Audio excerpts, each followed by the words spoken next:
विश्वं दर्पणदृश्यमाननगरी तुल्यं निजान्तर्गतं पश्यन्नात्मनि मायया बहिरिवोद्भूतं यथा निद्रया यः साक्षात् कुरुते प्रबोधसमये स्वात्मानमेवाद्वयं तस्मै श्रीगुरुमूर्तये नमः इदं श्रीदक्षिणामूर्तये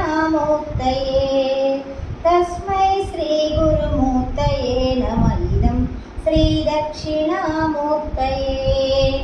बीजस्यान्तरिवाङ्कुरो जगदिदं प्राङ्निर्विकल्पं पुनः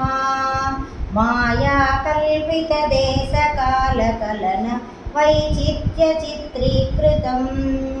मायावीव विजृम्भयत्यपि महायोगी वयस्वेच्छया तस्मै श्रीगुरुमूर्तये नमः इदं श्रीदक्षिणामूर्तये तस्मै श्रीगुरुमूर्तये नमः इदं श्रीदक्षिणामूर्तये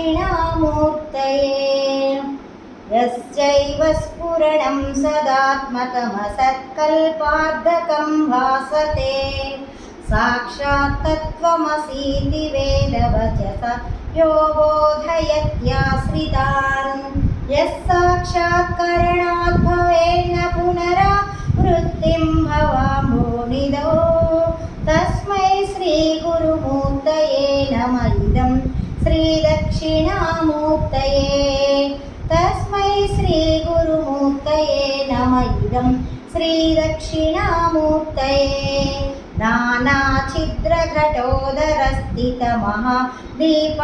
नानाच्छिद्रघटोदरस्थितमहादीपप्रभाभास्वरं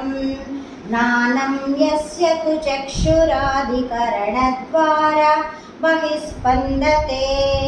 जानामीति तमेव भान्तमनुभात् एतत् समस्तं जगत् तस्मै श्रीगुरुमूर्तये नमः इदं श्रीदक्षिणामूर्तये तस्मै श्रीगुरुमूर्तये नमः इदं श्रीदक्षिणामूर्तये देहं प्राणमपीन्द्रियाण्यपि चलां बुद्धिं च शून्यं विदुः स्त्रीबालान्धजडोपमास्त्वहमिति भ्रान्ताभृसंवादिनः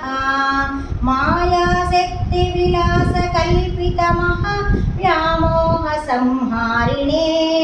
तस्मै श्रीगुरुमूर्तये नमः इदं श्रीदक्षिणामूर्तये तस्मै श्रीगुरुमूर्तये नमः इदं श्रीदक्षिणामूर्तये राहुग्रस्तदिवाकरेन्द्रसदृशो मायासमाच्छादनात् सन्मात्रः करणोपसंहरणतो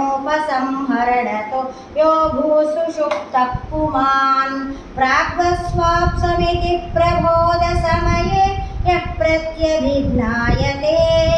तस्मै श्रीगुरुमूर्तये नमः इदं श्रीदक्षिणामूर्तये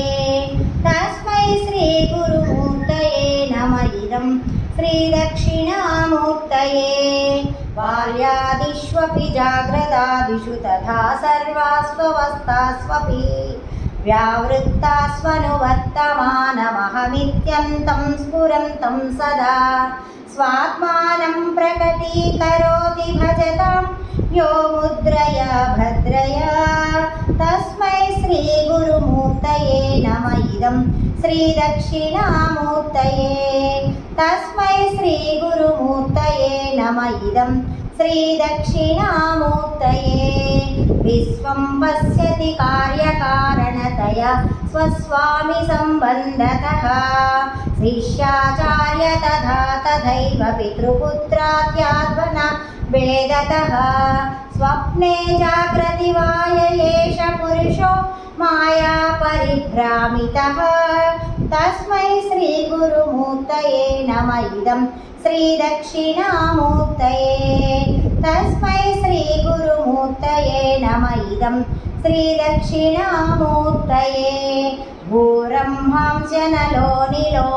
नीलोम्भरमहर्नादो हिमांशुः पुमान् विद्याभाति चराचरात्मकमिदं यस्यैव मूर्त्यष्टकं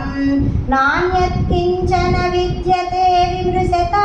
यस्मात् परस्माद् विभो तस्मै श्रीगुरुमूर्तये नमः इदं श्रीदक्षिणामूर्तये तस्मै श्रीगुरुमूर्तये नमः इदं श्रीदक्षिणामूर्तये सर्वात्मत्वमिति स्फुटीकृतमिदं यस्मादमुष्मिन् स्तवे तेनास्य श्रवणात् तदर्थमननात् ध्यानात् च संकीर्तनात् सर्वात्मत्वमहाविभूतिसहितं स्यादीश्वरत्वं स्वतः सिद्ध्यर्थः पुनरष्टथा परिणतं चैश्वर्यमव्याहतं सिद्ध्यर्थः पुनरष्टथा परिणतं चैश्वर्यमव्याहतम्।